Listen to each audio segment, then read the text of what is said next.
Okay guys, welcome to video number 2 of phase 3, and this pretty much revolves around sponsored candles and what mitigation is. So a sponsored candle, okay, I'm going to start off by giving you definitions and then we'll go from there. The definition, right, of a sponsored candle, right, actually prior to that, right, remember what we talked about last video. Last video we brought up the fact that we are bounded, right, by price, time, and candle structures shown obviously on TradingView. We don't know where these big players are exactly executing.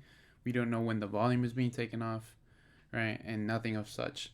But just because we don't have the exact information does not mean that clues are not left behind based on that, right?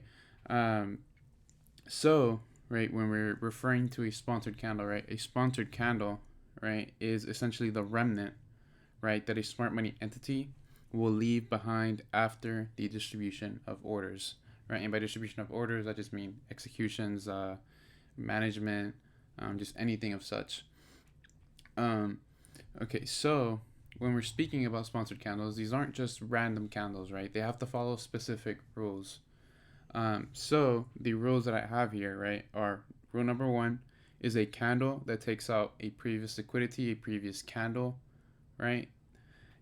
Rule number 2 is a candle that mitigates a previous sponsored candle or inefficiency. Inefficiencies we will cover, I believe it's in the next video.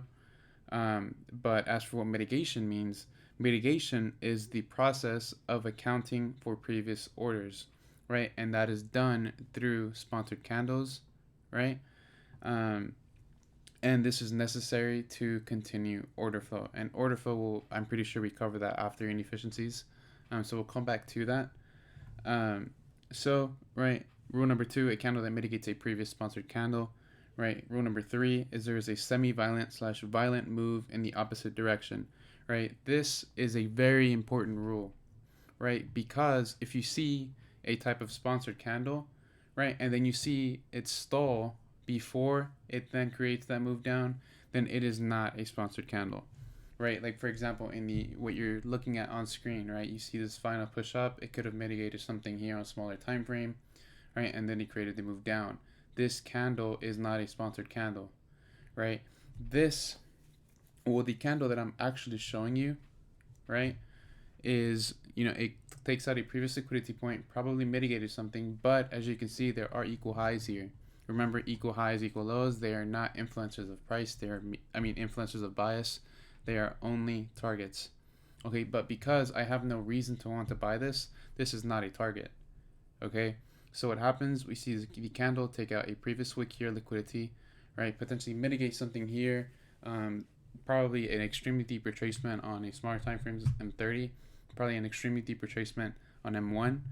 And then that led to a structure break, right? That structure break, right, creates your structural range, right? And all you're doing here, right, is using the candle. And the reason why I included this other wick, right, is just because that's probably where I'd place my stop loss. It would be very, very foolish in my eyes to only use the candle and not consider the wick, because there's probably there's probably something inside of that wick, right? So when people are telling you, right, it's all in the wicks, literally it's in the wicks. So if you're able to see long wicks, right, I don't have an example here, but if you're able to see long wicks, break those wicks down, and like for example, if we were to say here, right, a bearish candle with a very decently long wick, that means there's probably a candle in there that could be of interest, right? So just keep that in mind.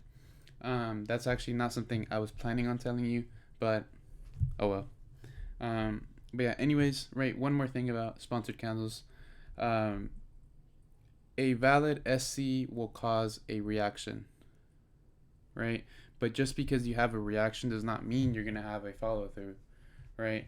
Um, and that is something that, the sooner you understand it, right, the more quicker it'll not only benefit you, but the quicker you'll learn to actually learn how to apply these, right? So notice I'm usually, always focused on pro trend moves, right? I don't like to go counter trend. Why? Because I'm thinking of the longevity behind trading, right? And yes, you can easily play ping pong intraday all day long, but you're exposing yourself to so much risk, and in the long run, that's not necessarily the most professional way of going about trading your personal funds. And at the end of the day, right, especially because you guys, for the most part, all of you know that I am a finance major and I am planning on going into the fund space, not opening a fund, but just going into the fund space. I'm trying to really not only train myself, but by training myself, also training you guys to think in that manner, think in a professional manner. So yeah, right. You guys see example number one, right? The candle here, right? Took out previous liquidity, caused a semi-violent move to the downside, creating a new structural range, right? Whereas we came back, retraced there, and usually creates a new lower low, taking out liquidity here. Okay. Right. Example two, right? As we can see here, right? Another example of relative equal lows here, and then relative equal highs here, right? So just because there's equal lows here does not mean I'm trying to sell to take this out. Why? Because if we're looking at the high, the low, that is a structure break, right? This is probably a minor intraday structure break or a major intraday structure break here, right? Whereas these legs here are only minor intraday legs, right? So as you can see here, right, focusing on the immediate structural range here, right, 50% of this candle, right, as you can see here, 5.5 pip stop, right, took out liquidity at 7 to 1, but this could have easily gone for so much longer. Okay, so just keep in mind this is also the introductory part of sponsored candles. I am not gonna I'm trying really hard not to dive into other material. I'm trying to be very specific to only this topic.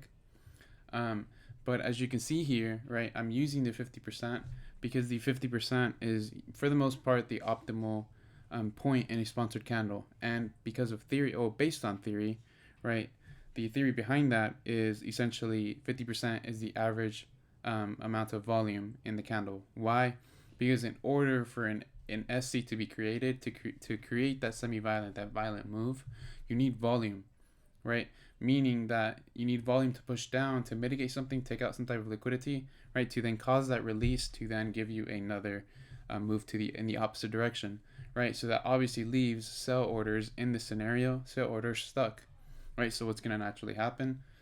Price will come back, mitigate, right? Mitigate to then continue trend. Okay.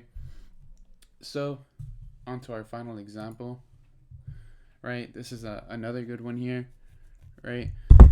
Oops, sorry about that. Hopefully you guys did not hear me moving my mic. But anyways, right, looking at this final move up, right, we see the pullback, we see the unwillingness, and then we see this very semi-violent move here that took out this level of structure, this level of structure. Okay, so as you can see, the candle here took out previous liquidity, gave the semi-violent move, came back, mitigated 50%, right? Stop loss right above the high of the candle right there, right? 3.5 pips, right? Which then created that 1 to 20 there. So yeah, very straightforward. For the most part, just I think one of the most important rules, I think I used to consider the most important rule to be a candle that takes out liquidity, but it's all very subjective to how you end up learning these concepts.